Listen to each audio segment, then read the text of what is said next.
कम से कम जाते हुए मुझसे निगाहें ना बदल, कल तुझे मुझसे कोई काम भी पड़ सकता है। दर्द तो तय है मेरे साथ ही जाएगा, मगर तुम चले आओ तो आराम भी पड़ सकता है। और तुम तो मजाक में कह देते हो पागल मुझको, रफ्ता रफ्ता ये मेरा नाम भी पड़ सकता है। नमस्कार, इस वीडियो में हम निरपेक्ष अपवर्तनांक तथा अपवर्तनांक का प्रकाश की चाल से क्या संबंध होता है और अपवर्तनांक के कौन से ऐसे नियम होते हैं जो आपके ऑब्जेक्ट क्वेश्चन में पूछ लिए जाते हैं, तो पूरे नियम आपको बताते हैं इसमें। तो सबसे पहले आपको समझना है कि निरपेक्ष अपवर्तनांक यानी कि रिफ्रैक्टिव इंडेक्स क्या होता है। तो सबसे पहले तो आप समझ लो कि निरपेक्ष का अंतर क्या होता है और सापेक्ष क्या होता है। एक एग्जांपल से हम आपको समझाएंगे निरपेक्ष और सापेक्ष। निशांत आ जाओ। देखिए निशांत है, हम इसका एक उदाहरण आपके सामने प्रस्तुत करें। हम कहें कि निशांत का वजन इस समय कितना है, 60 केजी मान लो, 90 ज्यादा हो जाता है ना, 60 केजी है। और इसकी जो पत्नी है कि नहीं है, घरवाली है, बाहर वाली है, बाहर वाली नहीं है, अच्छा, इसकी घरवाली का वजन कितना है, 100 केजी है। ठीक है, दांत निकाल रहा दूसरा, उसको शादी वादी नहीं भैया, बाहर वाली हो ही सकती है ना, नहीं है। ठीक है, इसका वजन कितना है, 100 केजी, 60 केजी। और इसकी घरवाली का वजन कितना है, 100 केजी। इसमें हमने एक दूसरे को सापेक्ष किया दोनों को, नहीं किया ना। इसको अलग कर दिया 60 केजी और इसकी जो घरवाली है या बाहर वाली है उसका वजन कितना कर दिया हमने, 100 केजी। दोनों को अलग अलग किया। ठीक है, यदि अब हम कह दें भाई तुम्हारा वजन कितना कम है, तुम्हारी घरवाली या बाहर वाली से, 40 केजी। हम कह दें कि इसकी जो घरवाली या बाहर वाली से वजन निशांत का 40 केजी कम है। कितना कम है, तो एक सापेक्ष हो गया किसका, तुम्हारी पत्नी के सापेक्ष तुम्हारा वजन कितना कम है, 40 केजी। तो ये होता है निरपेक्ष, जिसमें कोई सामने नहीं होता है, ठीक, माध्यम नहीं होता। जो निरपेक्ष सापेक्ष होता है उसमें क्या होता है, एक दूसरा माध्यम हो जाता है। जैसे तुम्हारी पत्नी तुम्हारी माध्यम होगी, पत्नी बना लीजिए जाओ, ठीक है, बाहर वाली न बनाऊ लगी ना, घर वाली, एग्जाम्पल से ये केवल। तो ये होता है निरपेक्ष, क्या होता है सापेक्ष। अब जैसे हम निरपेक्ष को समझते हैं, देखो ग्राफ से समझ लेंगे। यदि प्रकाश का अपवर्तन निर्वात से किसी अन्य माध्यम में होता, ध्यान से समझना इसको, यदि प्रकाश का अपवर्तन निर्वात से किसी अन्य माध्यम में, ये निर्वात ये कौन सा माध्यम है आपका, सघन माध्यम है। यदि बात ना करो यार, अब तो वही चीज में डिस्कस करोगे, हैं उसकी पूछ रहे हो घर वाली बाहर वाली कहाँ है, कहाँ पूछ रहे हो तुम, जलील ना करो यार, उसको पढ़न दो उसको। यदि प्रकाश का अपवर्तन निर्वात से किसी अन्य माध्यम में होता है तो आपतन कोण की जया साइन आई क्या होती है, आपतन कोण की जया साइन आई तथा अपवर्तन कोण की जया साइन आर। आपतन कोण की जया साइन आई तथा अपवर्तन कोण की जया साइन आर का अनुपात उस माध्यम का निरपेक्ष अपवर्तनांक कहलाता है। क्या कहलाता है, निरपेक्ष अपवर्तनांक कहलाता है। इसे n से प्रदर्शित करते हैं, काय से, n से। निरपेक्ष अपवर्तनांक को काय से प्रदर्शित करते हैं, निरपेक्ष अपवर्तनांक, इसको n से प्रदर्शित करते हैं। तो n बराबर आपका क्या निकला, sine I upon sine R. इसको आप क्या करेंगे, याद रखेंगे। देखो इसमें कभी कभी सवाल पूछ लिया जाता है कि निर्वात में आपतन कोण साइन आई का मान इतना है तथा किसी अन्य माध्यम में गुजरने पर आपतन कोण साइन आर, सॉरी अपवर्तन कोण साइन आर का मान इतना हो गया, तो निरपेक्ष अपवर्तनांक ज्ञात कीजिए। ऐसे क्वेश्चन आ जाते हैं। ठीक है, जब आपने आगे के प्रश्न हम लगाएंगे तो वहां पे इन चीजों को डिस्कस करेंगे, वहां पे ये क्वेश्चन लगाएंगे। ठीक है, तो ये आपका क्या था, निरपेक्ष अपवर्तनांक था। एक बार और समझेंगे, यदि प्रकाश का अपवर्तन निर्वात से किसी अन्य माध्यम में होता है तो आपतन कोण की जया साइन आई तथा अपवर्तन कोण की जया साइन आर का अनुपात क्या कहलाता है, निरपेक्ष अपवर्तनांक कहलाता है। इसे n से प्रदर्शित करते हैं। ठीक है, अब इसके बाद हम समझते हैं कि अपवर्तनांक का प्रकाश की चाल से संबंध क्या होता है। क्या समझना हमें, अपवर्तनांक का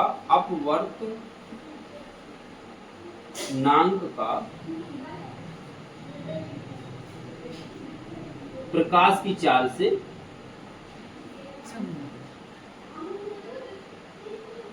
संबंध समझते हैं। देखो अपवर्तनांक का प्रकाश की चाल से संबंध क्या होता है, इससे क्वेश्चन बहुत ज्यादा पूछा जाता है। हम कहें किसी माध्यम में या किसी माध्यम का निरपेक्ष अपवर्तनांक n बराबर कितना होता है, ये थोड़ा मिटा देते हैं। ठीक है, अभी आपने एग्जांपल से इसको समझ लिया, निरपेक्ष अपवर्तनांक को ये मिटा देते हैं। n बराबर होता आपका निर्वात में प्रकाश की चाल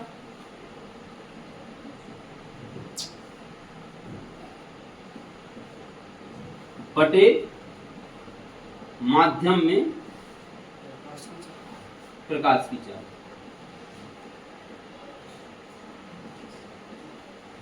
इससे भी क्वेश्चन पूछे जाते हैं। आपको एक दे देगा निर्वात में प्रकाश की चाल या और एक दूसरे माध्यम में प्रकाश, यानी कि कांच में प्रकाश की चाल इतनी है और वायु में प्रकाश की चाल इतनी है, तो क्या ज्ञात कीजिए, निरपेक्ष अपवर्तनांक या अपवर्तनांक ज्ञात कीजिए।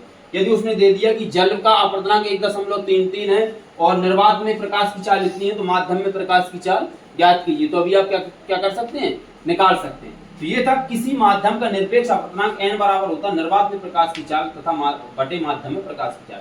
आप ये भी लिख सकते हैं निरपेक्ष अपवर्तनांक की डेफिनेशन कि निर्वात में प्रकाश की चाल तथा माध्यम में प्रकाश की चाल के अनुपात को क्या कहा जाता है, निरपेक्ष अपवर्तनांक कहा जाता है। देखो सापेक्ष अपवर्तनांक क्या होता है, यदि हम कहें कि जल के सापेक्ष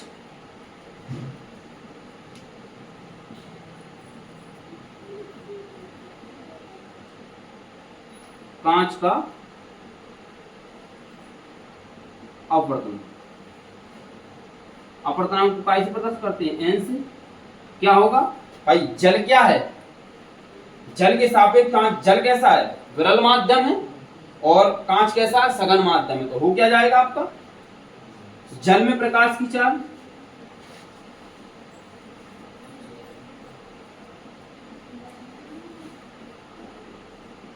जल में प्रकाश की चाल बटे काय में कांच में प्रकाश की चाल, कांच में प्रकाश की चाल।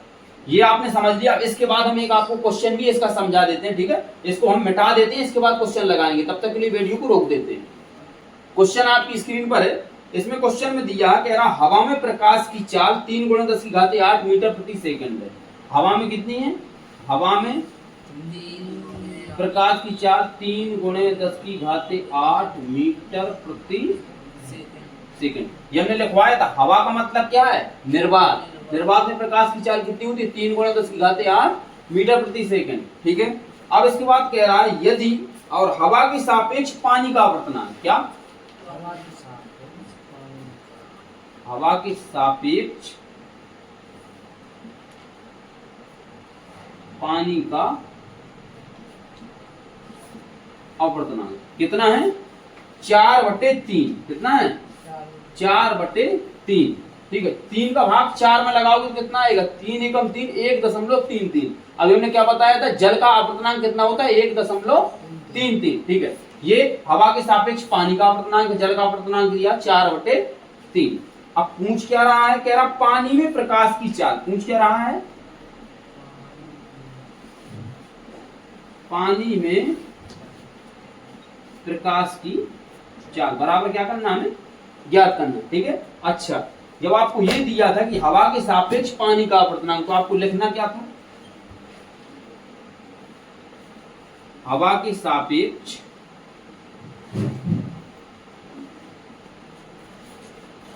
पानी का अपवर्तनांक, यानी कि हवा क्या होती है, इसको हम ब्रैकेट में लिख सकते हैं ANW। हवा के सापेक्ष पानी का अपवर्तनांक कितना, 4/3। ANGNW अभी आगे हम अपवर्तनांक के जब नियम पढ़ेंगे उसमें बता देंगे कैसे चेंज हो जाता है, 1/WNA कैसे हो जाता है, या ANW रहता है। मतलब कि विरल माध्यम के सापेक्ष सघन माध्यम का अपवर्तनांक, सघन माध्यम के सापेक्ष विरल माध्यम का अपवर्तनांक कैसा होता है, विविध क्रम होता है। तो वहां बताएंगे, अभी कंफ्यूज ना हो आप इसमें, सवाल को समझे पहले। हवा के सापेक्ष पानी का अपवर्तनांक यानी कि ANW बराबर क्या होगा, हवा में प्रकाश की चाल, हवा में प्रकाश की चाल बटे काय में पानी में प्रकाश की चाल। दिखाई दे रहा है, पानी में प्रकाश की चाल, ठीक है। अच्छा, ANW का मान कितना दिया, 4/3, यानी कि हवा के सापेक्ष पानी का अपवर्तनांक ये दिया कितना, 4/3। हम लिख लेंगे 4/3 बराबर हवा में प्रकाश की चाल कितनी दी है, 3 × 10⁸ मीटर प्रति सेकंड, 3 × 10⁸ मीटर प्रति सेकंड। पूछ क्या रहा है? पानी में प्रकाश की चाल। पानी में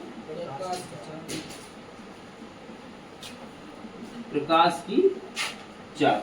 अब यदि हम इसको यहां लेके जाएं, इसका क्या हो जाएगा? तिर्यक गुणा क्या हो जाएगा? 4 मल्टीप्लाई पानी में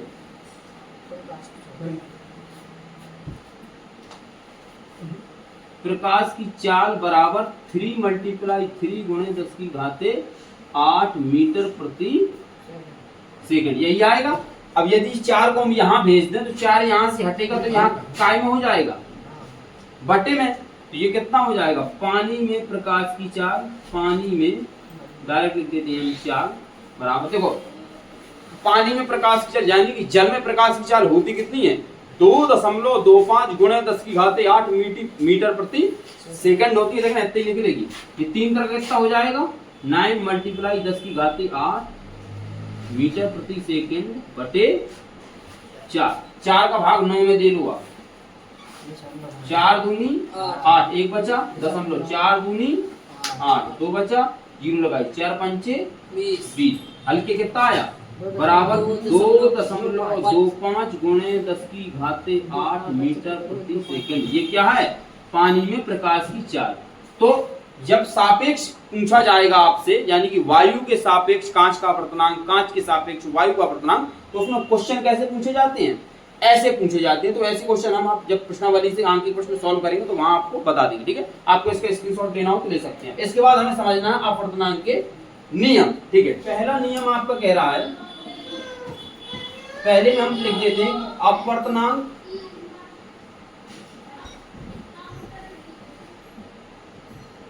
के बढ़ने से तरंग दैर्ध्य क्या होता है?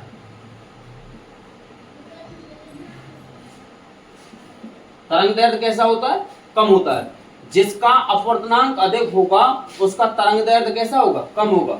जिसका तरंग दैर्ध्य कम होगा उसका अपवर्तनांक कैसा होगा? ज्यादा होगा। अपवर्तनांक को तरंग दैर्ध्य को एक साधारण भाषा में समझें। अपवर्तन यानी कि उस चीज जिस चीज का अपवर्तन ज्यादा हो रहा है, क्या हो रहा है? ज्यादा अपवर्तन हो रहा है, वो कम दूरी तक जाएगी। कैसे जाएगी? कम दूरी तक जाएगी। तो जिसका अपवर्तन कम हो रहा है वो कैसे जाएगी? अधिक दूरी तक जाएगी। ठीक है, जैसे कि हम इसमें एग्जांपल दें, दूसरा पॉइंट आप लिखेंगे। इसमें क्या है? अपवर्तनांक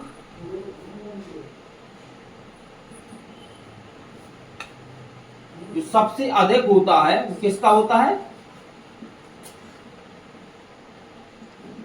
बैगनी रंग का। बैगनी रंग का सबसे अधिक अपवर्तनांक होता है। यही कारण होता है कि यदि देखो सबसे अपवर्तनांक कैसे समझेंगे? रास्ते में आ रही कोई महिला शादीशुदा या मार्केट जा रही कोई लड़की, यदि उस पर नजर चली जाए तो सबसे पहले उसकी नजर कहाँ जाती है? ना, पैर में नहीं जाएगी। यदि खोपड़ा में जा रही तो सबसे पहले उसकी नजर कहाँ जाएगी? होठों पे। हाँ, क्यों? क्योंकि उसकी होठों में क्या लगी रहती है? लिपस्टिक। और लाली कैसी होती है? लाल कलर की होगी। तो सबसे पहले कौन सा कलर हमें दिखाई देगा? लाल। काहे? लाल कलर का अपवर्तन बहुत कम होता है ससुरा। यही कारण होता है कि सूर्योदय और सूर्य अस्त होते समय सूरज हमें कैसा दिखाई देता है? लाल दिखाई देता है, क्योंकि लाल का अपवर्तन कम होता है और तरंग दैर्ध्य अधिक दूरी तक जाता है। कहाँ जाता है? अधिक दूरी तय करता है। यही कारण है। तो बैगनी रंग, अब बैगनी रंग की लिपस्टिक लगा ली तो उसकी दिखाई तक न दे, होंठे की नहीं है ना? ठीक है, तो अपवर्तनांक अधिक होता है बैगनी रंग का। जब बैगनी रंग का अपवर्तनांक अधिक होगा तो क्या कम होगा? तरंग दैर्ध्य ज्यादा दूरी तक तय नहीं करेगा। तरंग दैर्ध्य कैसा होगा आपका? कम। ऑप्शन में पूछेगा कि सबसे कम तरंग दैर्ध्य किसका होता है? बैगनी रंग का। सबसे अधिक अपवर्तनांक किसका होता है? बैगनी रंग का। दूसरा पॉइंट देखो,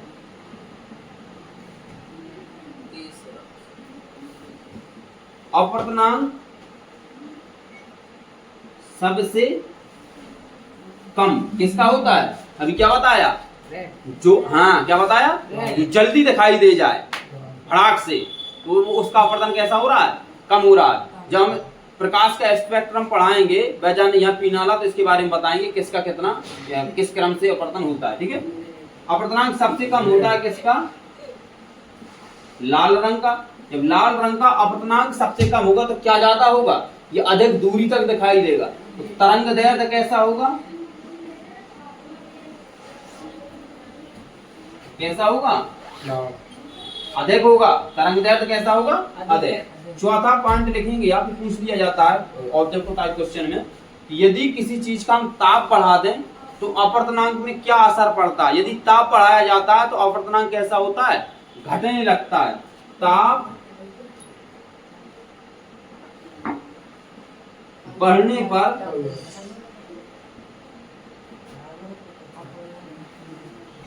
अपवर्तनांक घटता है। ठीक है, 5वां पॉइंट आप लिखेंगे विरल माध्यम के सापेक्ष सघन माध्यम का अपवर्तनांक। देखो हम लिखते जा रहे हैं यहाँ पे WNG।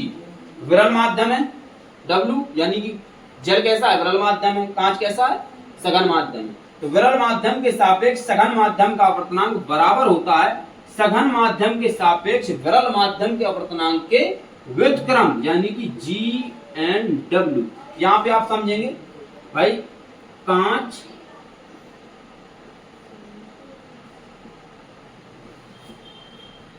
जल की अपेक्षा कैसा माध्यम है, सघन माध्यम। कैसा, कांच जल की अपेक्षा कैसा माध्यम है, सघन माध्यम है। हमने क्या रखवाया, विरल माध्यम के सापेक्ष सघन माध्यम का अपवर्तनांक सघन माध्यम के सापेक्ष विरल माध्यम के अपवर्तनांक कैसा होता है, व्युत्क्रम होता है। तो व्युत्क्रम का मतलब क्या होता है, उल्टा 1/G/W। तो ये पॉइंट लिखवाया था। अब आपका एक और बच जाता है, जैसे कि हम पहले एग्जांपल बताते हैं। ये हमारे पास क्या है, पानी है, कैसा, निर्वात। हम इसमें यदि देखेंगे तो हम कैसा देख रहे हैं, निर्वात से किस माध्यम में देख रहे हैं, सघन माध्यम में। अब हम इसमें डाल देते हैं एक सिक्का।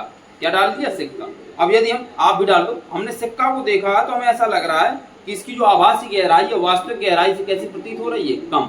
मतलब कि है तो ये अंदर गहरा ज्यादा पड़ा है, बिल्कुल नीचे, लेकिन हमें ऐसा दिखाई दे रहा है यहाँ से जैसे कहाँ पड़ा, ये पड़ा है यहाँ पे, जबकि ये यहाँ नहीं पड़ा। ये कहाँ पड़ा होगा, यहाँ, ये पड़ा है नीचे। तो यदि हम सघन माध्यम में स्थित किसी वस्तु को विरल माध्यम से देखते हैं, क्या होता है, सघन माध्यम, ये सघन माध्यम है ना, पानी के अंदर पड़ा है, विरल माध्यम से देख रहे हैं। सघन माध्यम में स्थित किसी वस्तु को विरल माध्यम से देखते हैं तो उसकी आभासी गहराई वास्तविक गहराई से कैसी प्रतीत होती है, कम प्रतीत होती है। यानी कि यहाँ पे क्वेश्चन आता है विरल माध्यम के सापेक्ष सघन माध्यम का अपवर्तनांक। क्या आ गया, विरल माध्यम के सापेक्ष सघन माध्यम का अपवर्तनांक। ये माध्यम कैसा हमारा, विरल है, ऊपर निर्वात है, नीचे पानी है, तो देख रहे हैं तो कैसा माध्यम होगा, सघन माध्यम। तो हमने क्या बताया, सघन माध्यम में स्थित किसी वस्तु को विरल माध्यम से देखने पर उसकी जो वास्तविक गहराई, आभासी गहराई होती है, वो वास्तविक गहराई से कैसी प्रतीत होती है, कम प्रतीत होती है, मतलब आधी। यही कारण, देखो अपवर्तन का कारण होता है यदि हम इसमें पेंसिल डाल दें। क्या डाल दें, पेंसिल, तो हमें कैसी दिखाई देती है, टेढ़ी। कैसी दिखाई देती है, टेढ़ी, टूटी हुई दिखाई देती है। किसके कारण, अपवर्तन के कारण। तारे टिमटिमाते हुए दिखाई देते हैं, किसके कारण, अपवर्तन के कारण। सूर्यास्त, सूर्य उदय और सूर्यास्त होते समय हमें सूरज क्षितिज से ऊपर दिखाई देता है, किसके कारण, अपवर्तन के कारण। सब क्रिया किस कारण होती है, अपवर्तन के कारण होती है। ठीक है, तो ये भैया पानी हम फिर पी लें।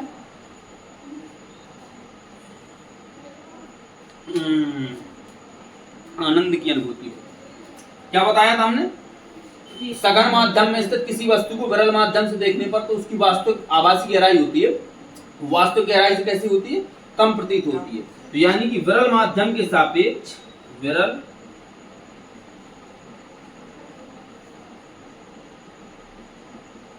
माध्यम के सापेक्ष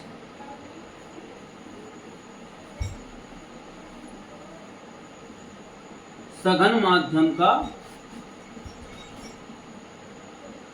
अपवर्तनांक बराबर कितना होता है, इसको उसमें कहते हैं RND। ये क्या है, विरल माध्यम के सापेक्ष सघन माध्यम का अपवर्तनांक बराबर वस्तु की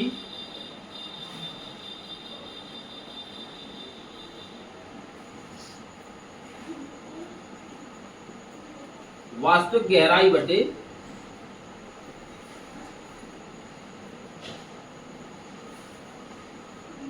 वस्तु की आवाज। इसको हम कह सकते हैं RND बराबर वही सेम लिख दो, वस्तु की क्या है, वास्तविक गहराई, वास्तविक गहराई बटी कैसी हो जाएगी उसकी आवाज की गहराई, ज्यादा टाइम लगेगा। ये हमने समझा इसमें निरपेक्ष अपवर्तनांक, अपवर्तनांक के नियम जो आपके ऑब्जेक्टिव टाइप क्वेश्चन में पूछेगा, सब बता दिए। लाल रंग का अपवर्तनांक कैसा होता है, सबसे कम होता है, तरंग दैर्ध्य सबसे ज्यादा होता है। बैगनी रंग का तरंग दैर्ध्य कैसा होता है, सबसे कम होता है, जबकि अपवर्तनांक कैसा होता है, सबसे अधिक होता है।